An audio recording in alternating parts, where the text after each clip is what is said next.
예, 안녕하세요. 오늘도 강의하는 데바트의 송주영입니다. 오늘도 AWS 강의를 이어갈 거고, 저번에 RDS 설명하다가 RDS 역사 설명하고, 오라클 얘기하고, 아마존과의 관계 얘기하고, 막 두 회사의 이야기, 어떻게 됐다는 이야기, RDS의 역사와 데이터베이스에 제가 알고 있는 썰들을 막 푸는 자리가 됐던 것 같아요. 그래서 오늘은 이제 그런 것들은 배제하고 오로라를 만들어서 오로라를 연결하는 작업을 한번 보려고 합니다. 그래서 여러분 다시 한번 기억에 안 날 수 있으니까 빠르게 설명하면서 진행을 할 예정이에요. 자, 크리에이트 데이터베이스 누르고 스탠다드 크리에이트. 저희는 오로라 마이스퀘어를 선택할 겁니다. 대부분 가장 많이 쓰이는 오로라의 데이터베이스 타입이에요. 엔지니어들이 가장 많이 쓰고요.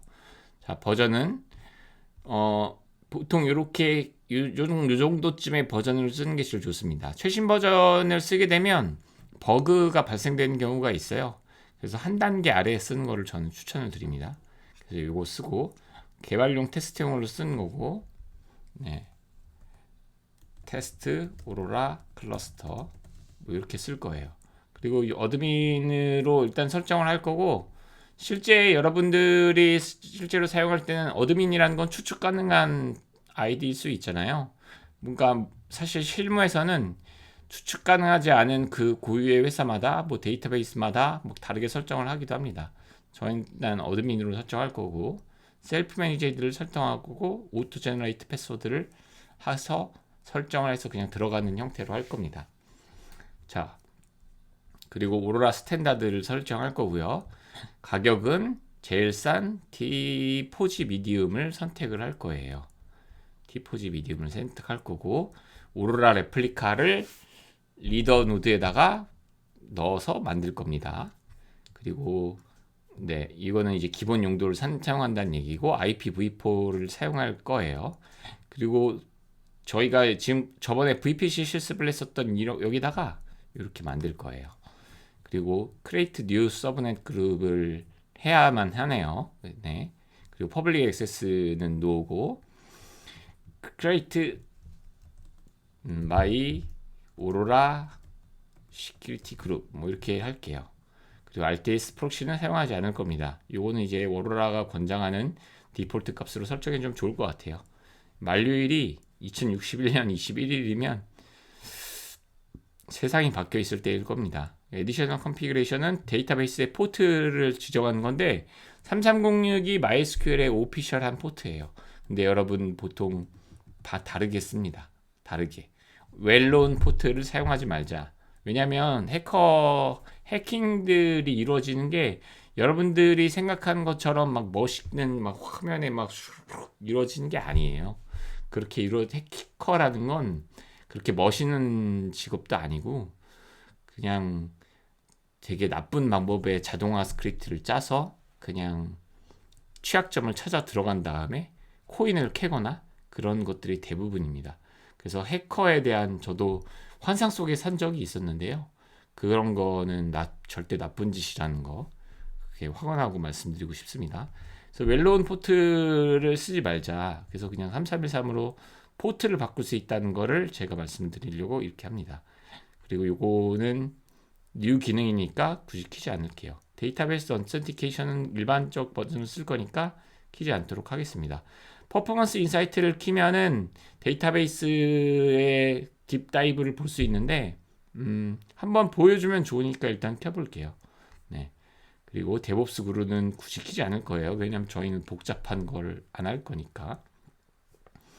이네이블 디스에이블 모니터링은 끄겠습니다. 돈 나가거든요. 네. 그래서 이니셜 데이터베이스 처음 생기는 기본 데이터베이스를 의미를 해요. 이때 보통 서비스에 사용할 데이터베이스를 정해줍니다. 그리고 데브 아트라는 걸 지어주고 나중에 클러스터 파라미터 그룹을 선정을 할 거예요. 그리고 페이로버는 그냥 노 프리퍼런스로 하고 백업 데이는 그냥 1로 하겠습니다. 그리고 enable inscription은 네, 역시 디폴트 이걸로. 그리고 백트랙은 일단 키지 않고 로그 일단 켜볼게요. 볼 수 있는 방법이 있는데 어떻게 보는지 방법을 좀 보면 좋을 것 같아요. 이네이블 오토 마이그레이션 버전은 보통 끄고 데이터베이스 엔지니어가 많은 분들은 직접 수행을 하고 오로라에 익숙해지면은 오로라 업그레이드를 마이너 업그레이드를 특정 시간대 서비스마다 달라요. 어떤 서비스는 24시간 하는 서비스가 아닐 수도 있고 점검을 하는 서비스일 수도 있고 근데 이제 많은 서비스들이 점검을 안 하는 추세로 가고 있습니다. 유튜브 점검하는 거 거의 본 적 없으시잖아요. 구글도 점검하는 거 본 적 없으시고 장애는 발생하는데 그거를 점검 없이 처리를 하는 경우가 대부분인 겁니다. 그래서 최소화를 거죠. 장애는 없을 수가 없어요. 모든 서비스들이 장애가 없을 수는 없습니다. 그리고 그래서 우리 서비스는 뭐 UTC면은 00시를 얘기는 해요. 그래서 엔지니어들은 UTC라는 시간을 인지를 하고 있어야 됩니다. 한국 시간은 참고로 09시입니다. 09시. 네, KST. 근데 00시로 보통 세팅을 하고 00시로 계산을 해야 돼요. 왜냐하면 나중에 글로벌 서비스를 만들 때 보면 멀티 리전을 사용해야 돼요. 근데 시간은 다 맞출 필요가 있거든요. 그래서 또 고급 개발자를 알아보는 방법, 리눅스나 사용 시간대를 어떻게 쓰느냐, 그거를 데이터베이스나 뭐 리눅스의 OS나 이걸로 해결하는 게 아니라 어플리케이션 로직에서 해결하는 형태로 하는 거, 뭐 사용자의 시간대로 해결하는 거, 그런 걸로 해결하는 게 조금 고급 개발자에 속합니다. 그래서 우리 회사의 트래픽이 제일 작을 때 이네이블 버전 업그레이드를 해라. 뭐 이런 때 메인턴스가 발생한다는 겁니다. 그냥 끄고 이것도 노 프리퍼런스로 하겠습니다. 딜리트 프로텍션 한번 이거 쓰고 나서 바로 지울 건데 한번 보여드리기 위해서 딜리트 프로텍션을 걸겠습니다. 자, 이제 크리에이티브 데이터베이스를 누르면 쭉쭉쭉쭉쭉쭉 해서 만들어지게 됩니다. 벌써 이제 오로라 클러스터라는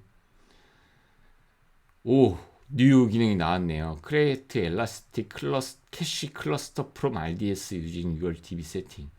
또 제가 모르는 기능이 나왔네요. 역시 AWS를 공부하는 최고의 방법은 여러분 나중에 추가할 거지만 계속 따라가는 겁니다. 따라가는 거. 같이 함께 나와 맞는 사람들끼리 함께 따라가는 거. 그게 뭐 방법이 스터디일 수도 있고요. 서로 아낌없이 공유하는 마음을 가져야 제가 지금 유튜브 영상을 찍는 것도 나중에 제가 알려져서 뭐 성공하고 싶은 마음도 있지만 그래도 제 온전한 지식을 올바른 지식을 전달하는 게 더 중요한 마음이에요. 그래서 이렇게 엄청 빠르게 다양한 기능들이 나온다는 거. 그래서 뭐 이거 잘 또 계산을 해야겠죠. 무조건 킨다고 이제 무조건 좋다는 얘기는 아닐 겁니다. 캐시 계산을 잘 해야 될 거예요. 일단 안 쓸 거니까 클러스터를 하고 이제 인스턴스가 만들어지고 있는 상황이겠죠. 인스턴스가 만들어지게 되면 이렇게 이제 컨피그레이션을 볼 수 있어요. 그래서 엔드포인트가 두 개 나오게 됩니다. 첫 번째 게 클러스터 엔드포인트라고 부르는 겁니다. 라이터 엔드포인트라고 불러요.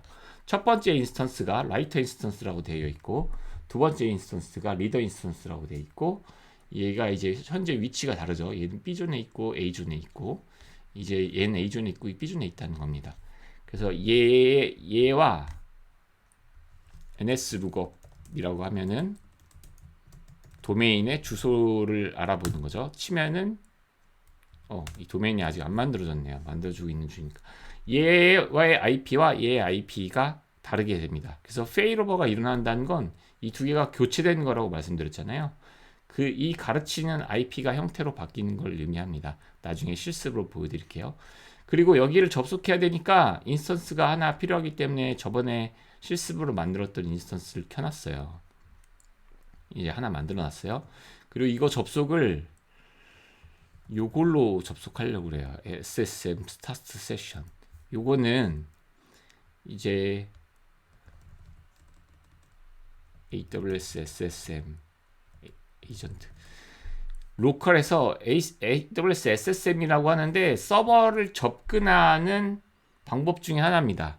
근데 예전에는 베스천이라고 해서 그 퍼블릭으로 오픈된 서버를 하나 들어간 다음에 그리고 다음 서버를 들어가는 형태의 구조를 띄었어요. 근데 AWS가 좀 다른 방식을 만들어냈습니다.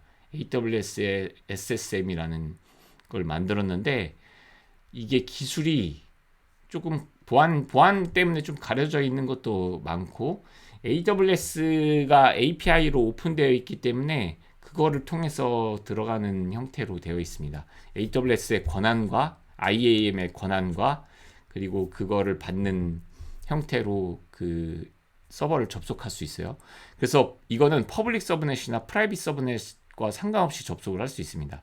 단순히 AWS EC2 인스턴스의 시큐리티 그룹에 아웃바운드가 443으로 뚫려 있어야 된다는 전제가 있어야 됩니다. 그래서 그렇게 되면 이렇게 되고 서버에 들어가게 된 거예요. 그리고 이제 루트에 액세스할 수 있는 권한을 얻게 된 거죠. 그리고 AWS의 시스템 비전은 이거는 나중에 이제 공부할 게 되겠지만 이거면 이제 기초 강의가 이제 슬슬 아니게 되게 됩니다. 이제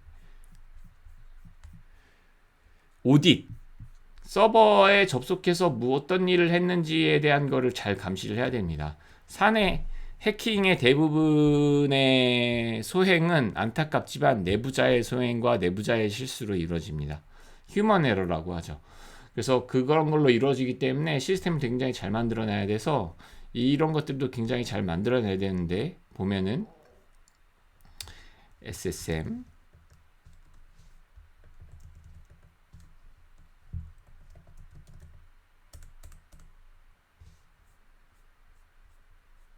시스템 매니저 SSM에 들어가 있는 기능인데요. 따로 만들어놨나? 오딘 매니저 이걸로 만들어놨나 보다. 네. 어쨌든 SSM에 걸려있는 모든 이 들어간 제가 지금 여기 서버에 들어갔잖아요. 여기서 친 명령어들을 다 기록할 수 있습니다. 그리고 그거를 S3에 보내서 다 기록할 수 있죠. 그리고 그거를 이제 뭐 엘라스틱 서치나 오픈 서치나 어떤 사스 솔루션 같은 데다가 넣으면은 계속 그 행위를 모니터링 할 수 있게 만들 수 있습니다. 그래서 많은 회사들이 SSM을 많이 쓰고 있어요.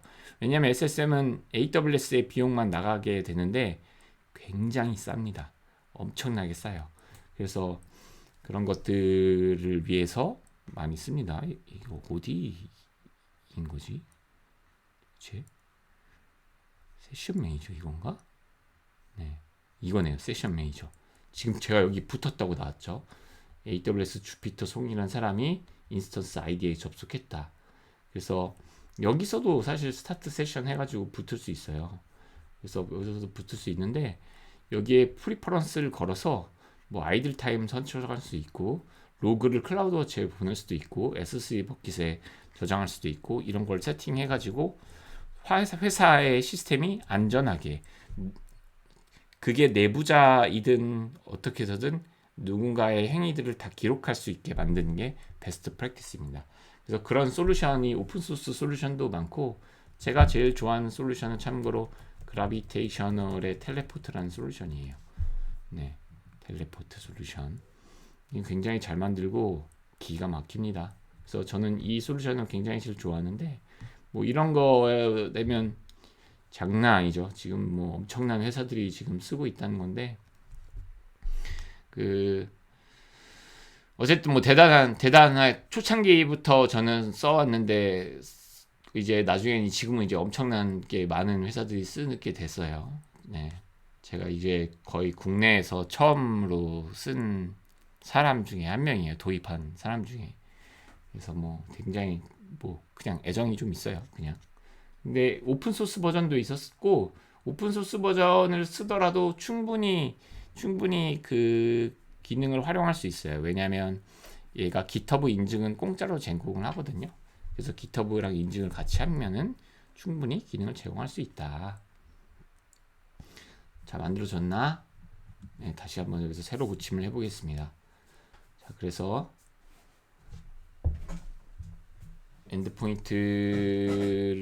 엔드포인트를 봐서 라이터 인스턴스는 이제 뭐 로그 익스포트를 막 하고 있네요. 이거 나왔는지 볼까?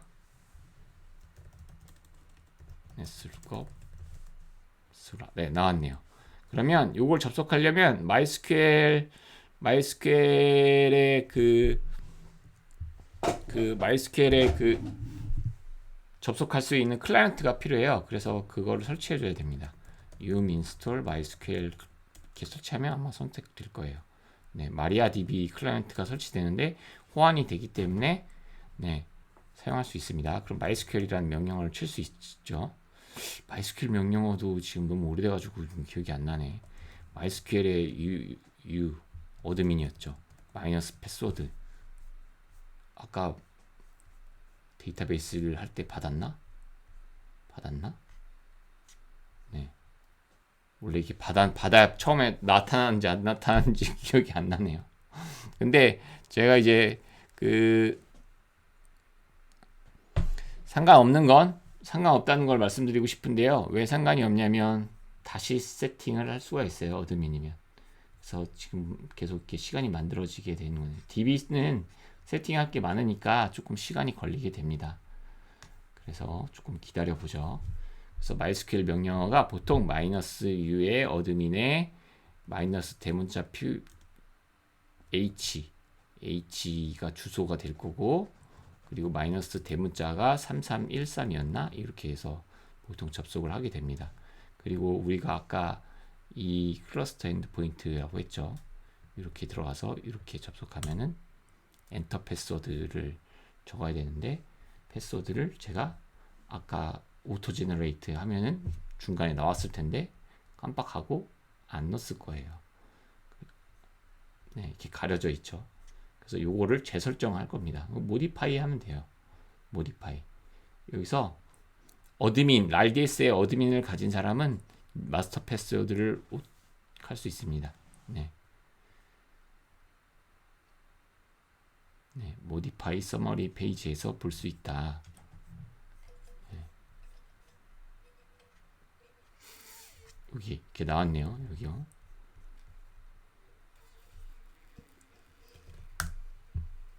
쳤어요. 네.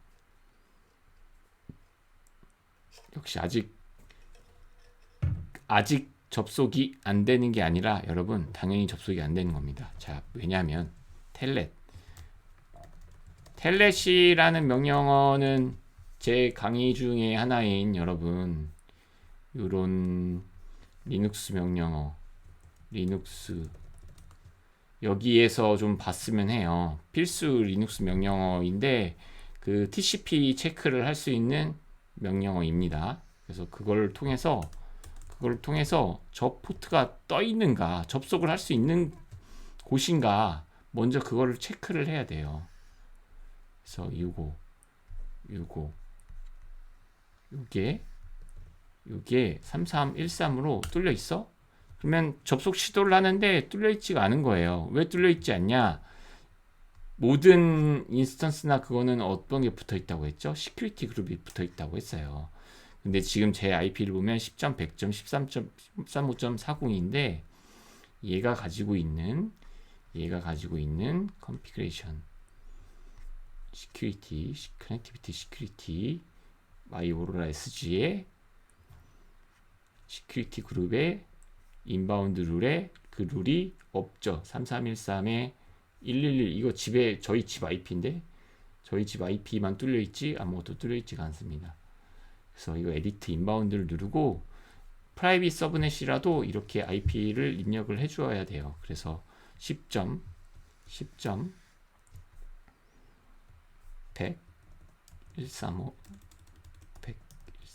요즘 숫자 기억이 요즘 나이가 들었는지 잘 기억이 안 나요. 4032 뒤에 32비트 이걸 사이더를 이해해야 되는데 이해하고 계신 분이라면 좋고 전공자분들은 이거 이해 꼭 해야 됩니다. 이 뒤에 숫자의 의미를 반드시 의미를 해야 됩니다.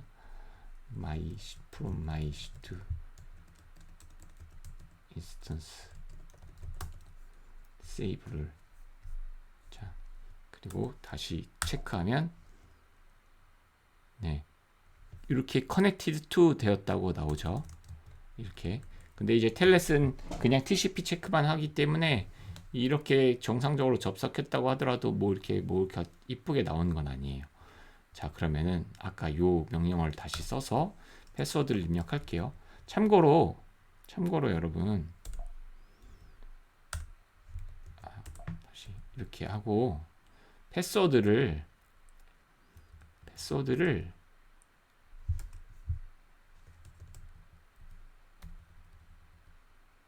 이렇게 해서 넣어도 돼요. 이렇게 해서 넣어도 돼요. 많은 분들이 실수하는 거 이런 식으로 접속했을 때 넣어도 되거든요.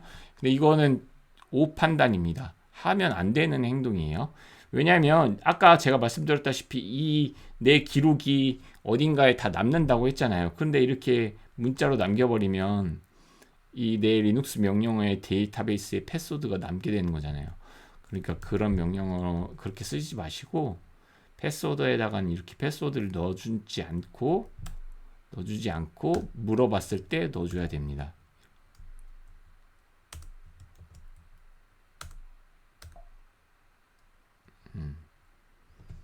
복사할 때 이게 같이 복사됐어요. 네. 이렇게 막 하면 안 된다는 얘기예요. 네네. 그래서 보통 데이터베이스를 접속할 때 이렇게 그 콘솔로 접속하는 경우도 많지만 콘솔로 접속하지 않는 경우도 많아요. 대표적으로 애플 앱스토어 같은 데 가면은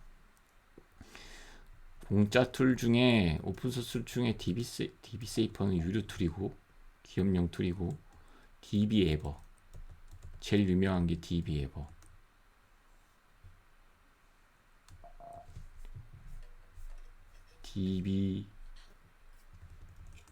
DB에버 다운로드 이렇게 있죠. 이런 데이터베이스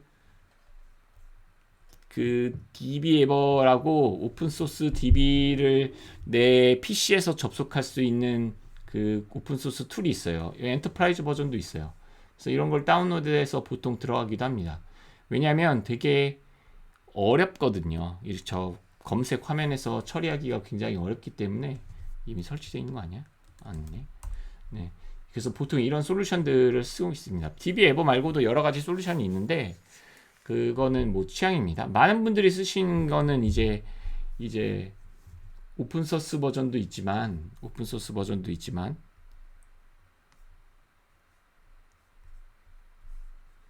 그 갑자기 기억이 안 나네. 인텔리제이에서 데이터베이스 데이터 그립 요거를 굉장히 많이 씁니다.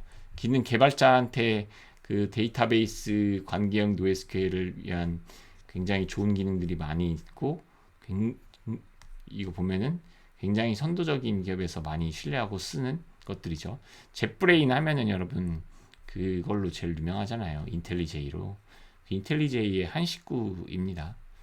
그래서 올 피처 그거 쓰면 아마 쓸 수 있을 거예요. 그래서 데이터베이스를 보통 이렇게 딱 들어가게 되는 거죠. 어딨냐? 여기 이게 이제 데이터베이스에 들어간 상태입니다. 그래서 데이터베이스의 명령어 show 데이터베이스즈 같은 거 있으면은 어떤 데이터베이스즈가 있냐. 아까 보면 이 디폴트 이렇게 했죠? 저 데브아트를 선택 쓰겠다. 그러면 제가 이 데이터베이스 체인지드로 쓰게 됩니다. 그때부터는 테이블즈를 만드는 거예요. 그러면 테이블즈를 만든 게 아무것도 없겠죠. 자, 테이블즈를 만들면서 이제 스키마 같은 거를 이제 만드는 거예요.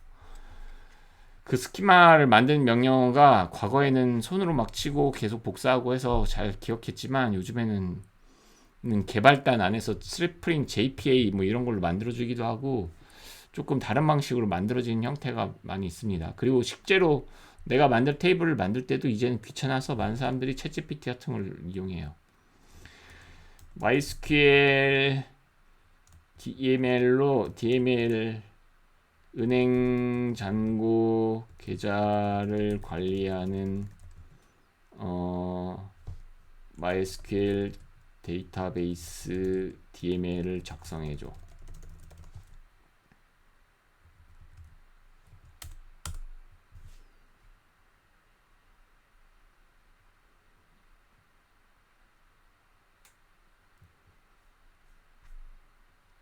카운트 테이블 아니더만. 네, 이러면 딱 작성해 주죠. create 테이블. 네. 이걸 딱 보죠. 뭐 계좌의 고유 아이디입니다. 이러면 여기에 프라이머리 키가 딱 들어가고 뭐 트랜잭션이다. 뭐 이렇게 몇 개 만들어 주네요. 어이 많이도 만들어 주네. 이거 예시 데이터. 제가 이거 하려고 했었던 예시 그걸 다 만들어줘서 너무 땡큐네. 이렇게 똑똑할 수가 없습니다. 다 잘 만들어줬는데 제가 딱 하나 추가할 거 있어요. 너무 잘 만들어줬어. 고마워. 챗GPT한테 고마움을 표현해야 더 잘해줍니다, 여러분.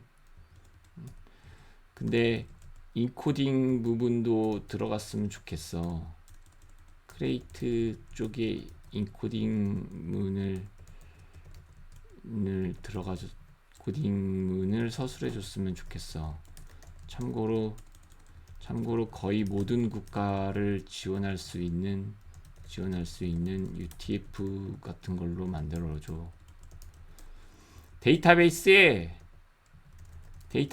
영어 모든 그 컴퓨터 공학의 기술이 대부분 그 영어로 만들어졌기 때문에 대부분 영어를 사용하는데 참고로 이제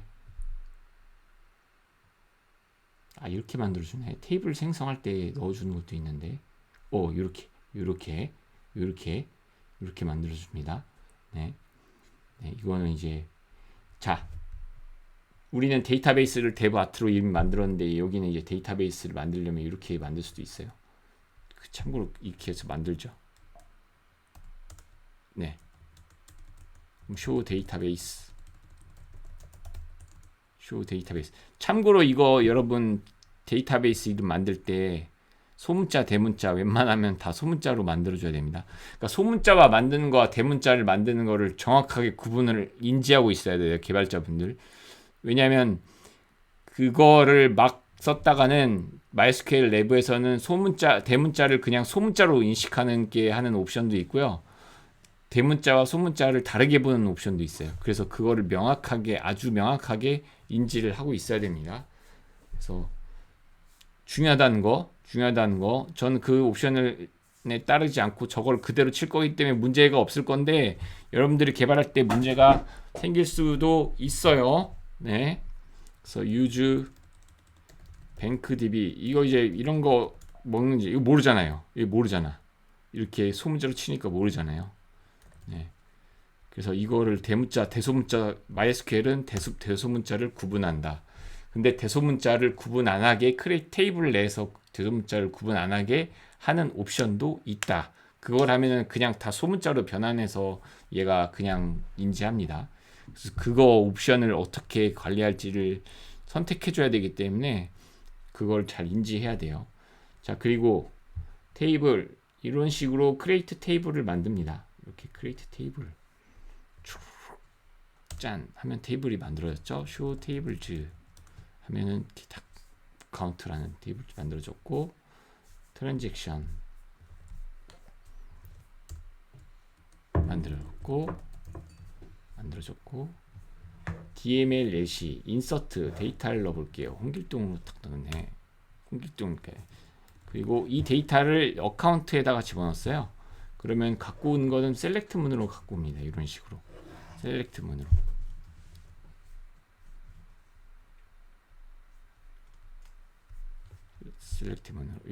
이렇게 갖고 오죠. 네. 그리고 거래 내역 추가 입금 통째 복사 입금 네.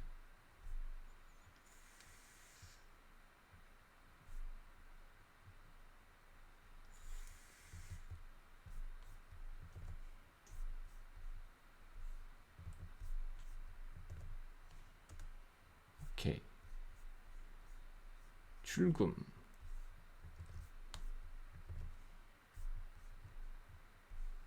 계좌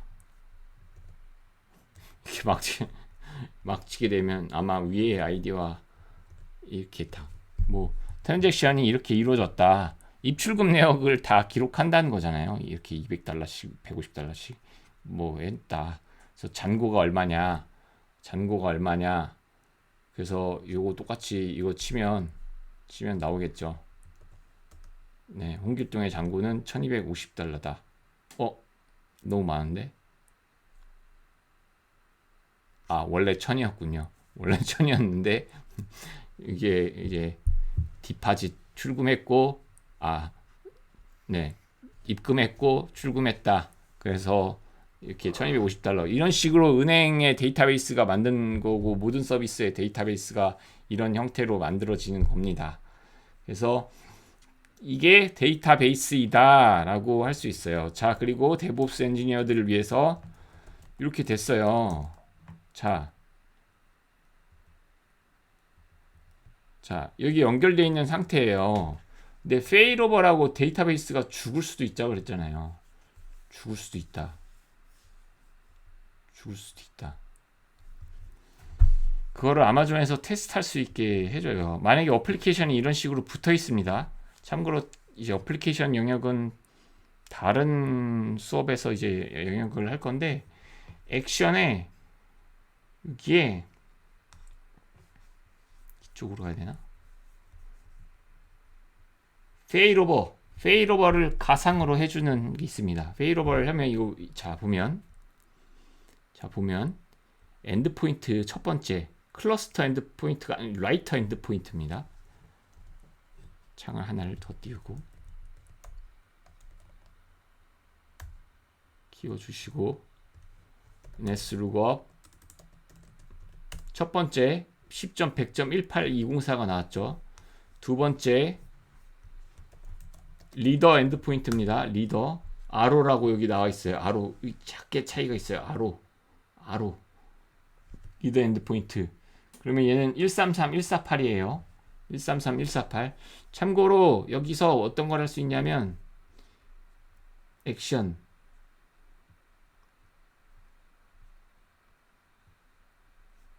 이건 또 어디서 하지? 모디파이를 통해서 내가 리드 레플리카가 우리가 엄청 그게 많아. 그래서 리드 레플리카 개수를 늘리고 싶어. 그러면 그 개수도 늘릴 수 있어요. 여기서 늘리나?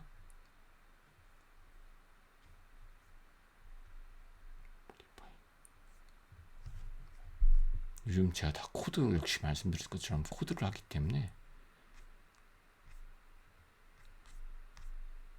이건 다 모디파이고 개수 없나요? 개수 안 보입니까 여러분? 개수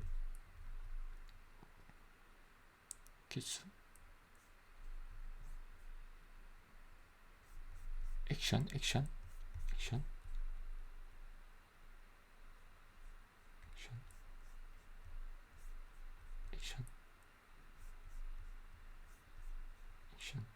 크리에이트 애드 리더를 하게 하면은 여기에다가 애드 리더 합니다.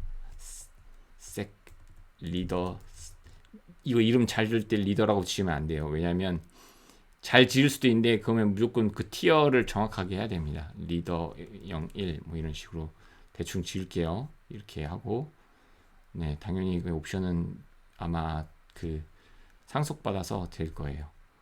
그래서 이렇게 뿅 누르면 리더 0, 1번이 리더 인스턴스로 하나 추가됩니다. 그리고 얘는 이따가 보시면 알겠지만 얘를 주소를 치면은 번갈아서 두 개 주소가 같이 번갈아서 라운드 로빈으로 나오게 돼요. 자, 제가 그래서 여기서 하고 싶었던 건 이게 만들어지기 전에 해야 되니까 액션 페일오버 라이터 인스턴스를 페일오버 시킨다. 페일오버 하면은 지금 데이터베이스가 연결된 상태인데 뒤에가 얘가 장애났다는 거를 인지시키고 바꾸게 됩니다. 그러면 첫 번째 10.100.18.204였던 얘의 주소가 바뀌게 돼요. 아직 18.204인데 지금 과정 중이에요. 과정 중.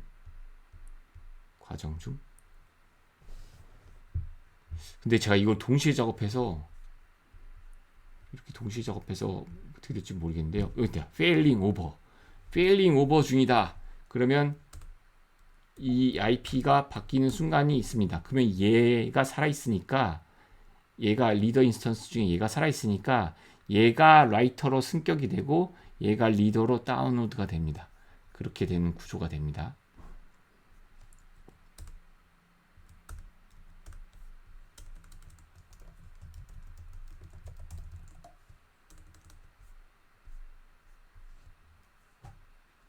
네.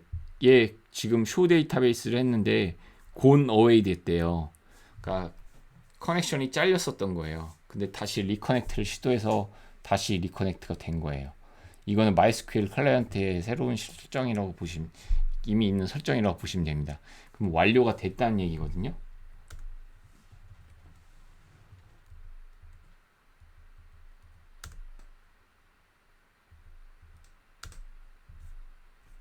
그럼 이 A가 이걸로 올라가야 되는데 됐다 바뀌었죠?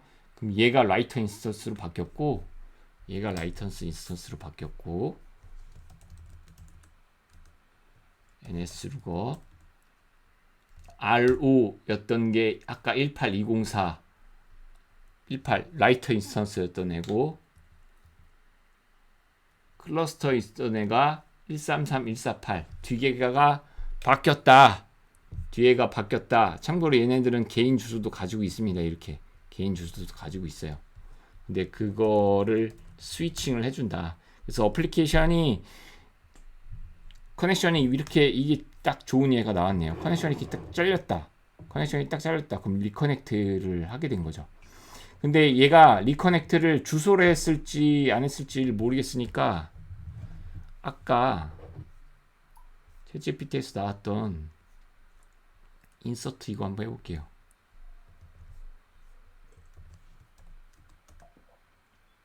오케이. 이게 인서트를 될 때, 그러니까 리커넥트를 할 때 얘가 이제 그 주소로 얘가 실제로 칠 때는 얘가 저희가 그 요걸로 쳤지만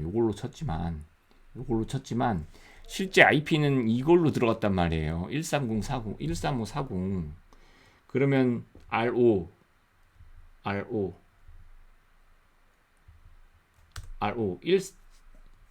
얘로 들어갔단 말이에요. 근데 13540은 당시에는 리더 엔드포인트였잖아요. 그러니까 리드 온리를 사용할 수 없는 거예요. 잠깐만. 자, 지금 뭔가 주소가 정리가 안 된 것 같은데 다시 한번.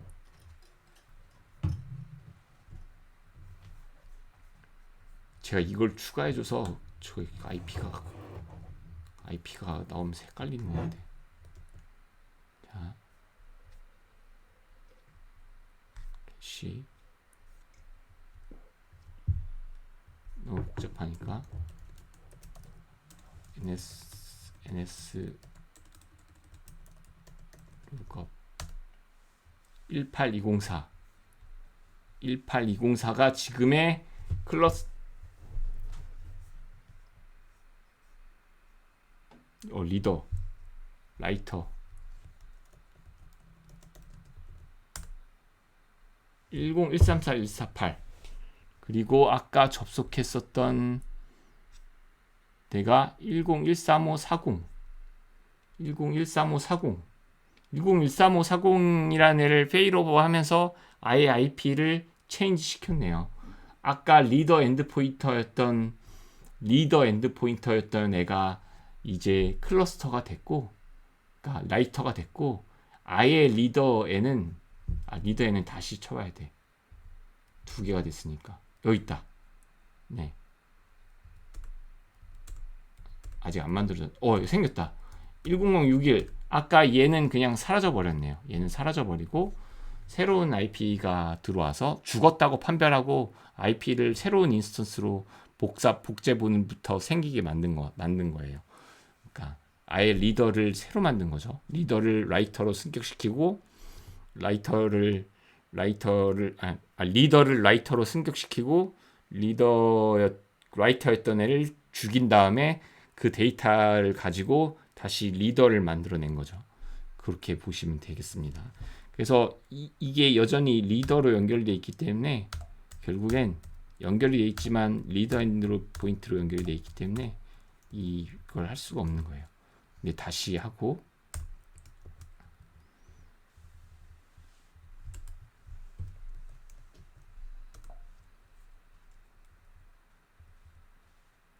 이걸 편하게 이렇게 다시 연결하고 아로로 들어갔죠.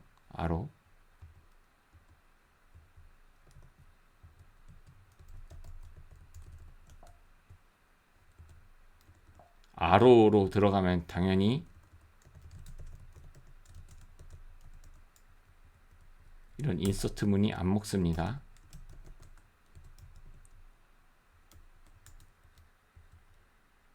그래서 아로가 아니라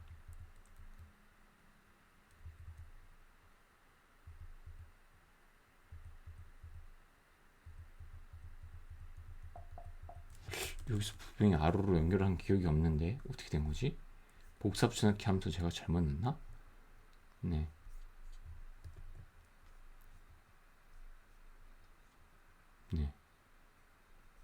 뭐 이렇게 복사 붙여넣기 하면서 위아래에 제가 잘못 뒤에 한번 제가 돌아가 봐야 되겠는데 어쨌든 정상적으로 페일오버가 된 건 맞습니다. 정상적으로 페일오버가 된 건 맞아요.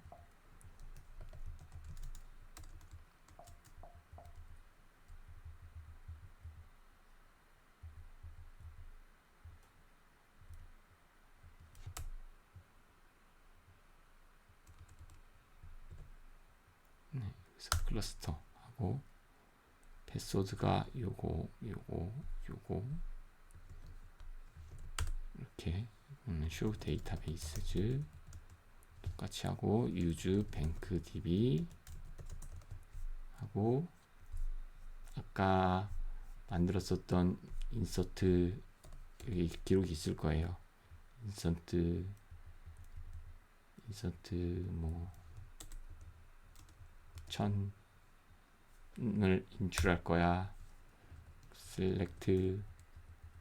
셀렉트 계좌를 볼 거야. 기록이 있을 겁니다. 그래서 이런 거 때문에 그 툴을 많이 쓰는 거예요. 셀렉트 1000 인서트 디파짓 디파짓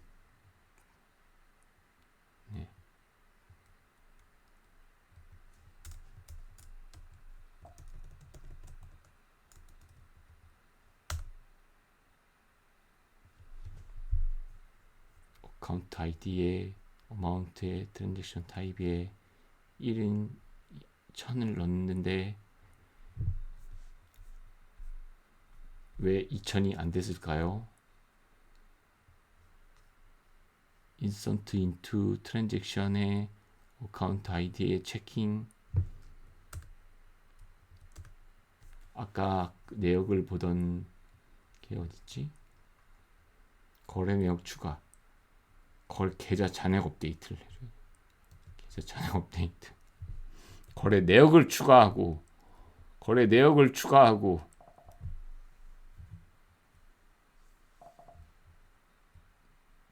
이해가 가셨죠 여러분? 거래 내역을 추가하고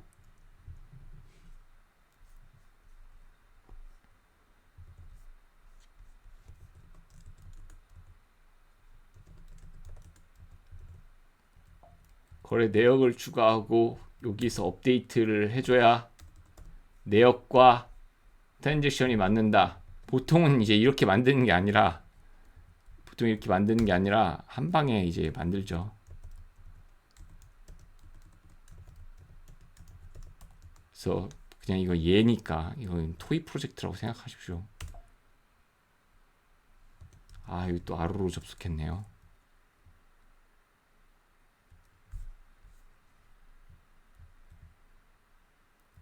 그래서 RDS의 이름이 이렇게 복잡하게 고유한 주소로 나오기 때문에 라우트 53 같은 걸로 간소화해서 사용을 많이들 합니다. 그래서 그런 게 팁이에요. 역시 그런 것까지 설명하면 또 길어지니까.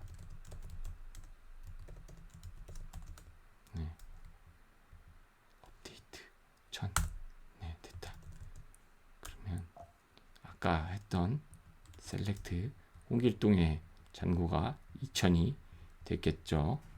네, 2,250달러가 됐다. 이렇게 이제 이게 데이터베이스고, 데이터베이스가 1초에 수만 셀렉트, 수십만 막 이런 업데이트문, 이런 DML이라고 부르는데, 생성, 삭제, 변경이 일어나는 걸 DML이라고 부르는데, 그게 수십만 개, 초당 수십만 개, 셀렉트는 막 100만 개 이렇게씩 일어나요. 그러니까 그게 버텨주려면 설계를 굉장히 잘해야 돼요. 그래서 그때 DB 키가 막 뭐 이렇게 관계형으로 만들어서 해준다고 했잖아요. 그래서 그런 걸 전문적으로 하시는 분들이 이제 데이터베이스 엔지니어고, 그거를 이제 개발자가 편하게 만들 수 있게 하는 도구가 스프링 JPA 같은 것도 있고, 무조건 그거에 또 맹신하면 안 됩니다. 그래서 이렇게 항상 쿼리를 잘 짜는 연습들을 많이 해야 돼요. 그래서 개발자들이. 그리고 이제 마지막으로 퍼포먼스 인사이트 들어가면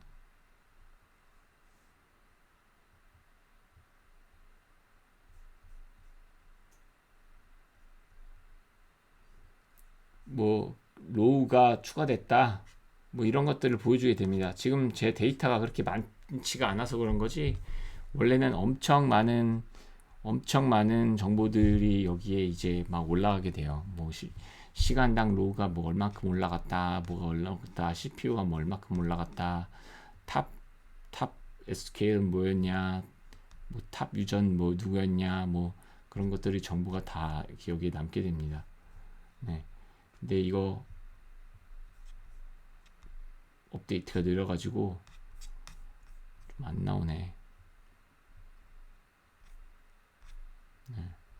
그래서 실제 어플리케이션에서 쓰는 거는 사용자가 사용하는 것보다 어플리케이션에 사용하는 게 많으니까 어플리케이션의 아이디를 별도로 나누고 어플리케이션마다 아이디를 나눈 다음에 어떤 형태가 일어나는지를 파악을 해줘야 됩니다.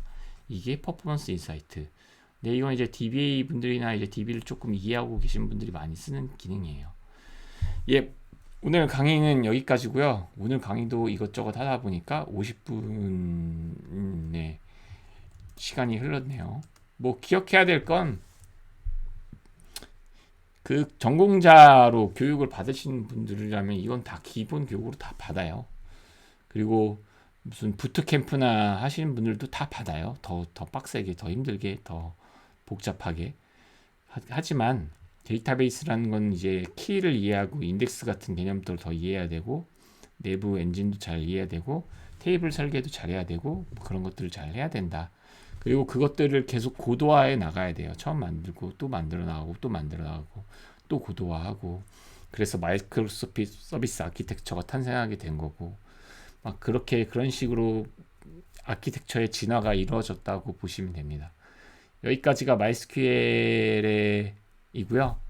켜놓으면 여러분 돈 나가니까 꼭 전부 다 딜리트 해주시기를 바랍니다. 또 여기서 또 이거 하나씩 딜리트 해줘야 되나 보네. 딜리트 페일오버가 걸렸어요. 근데 딜리트미 이렇게 딜리팅을 하나씩 해줘야 됩니다.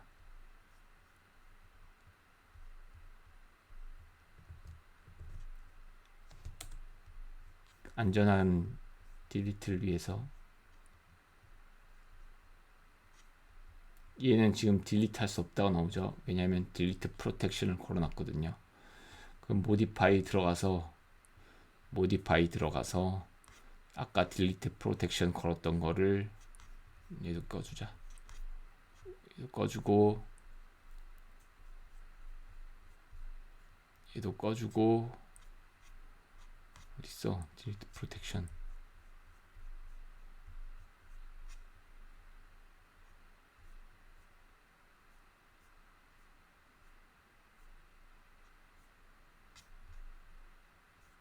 여기에 있나봐요.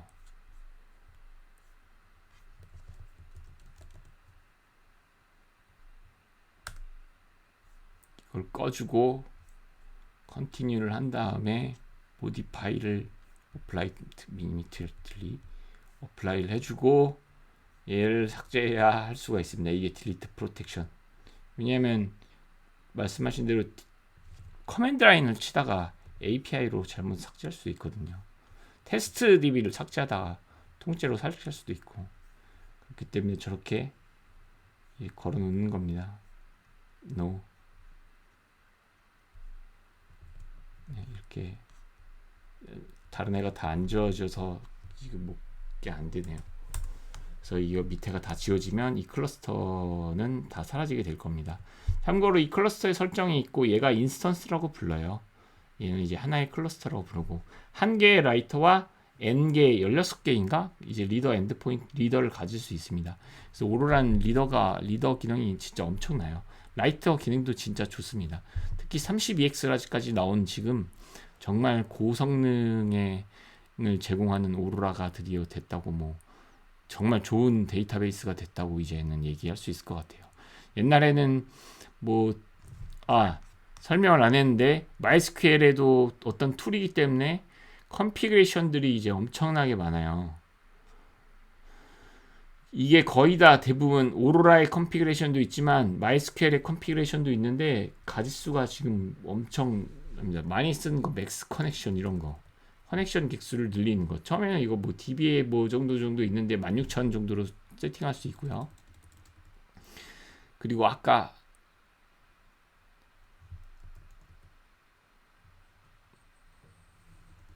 아이솔레이션 레벨, 트랜잭션 아이솔레이션 레벨 나중에 공부해 보시길 바랍니다.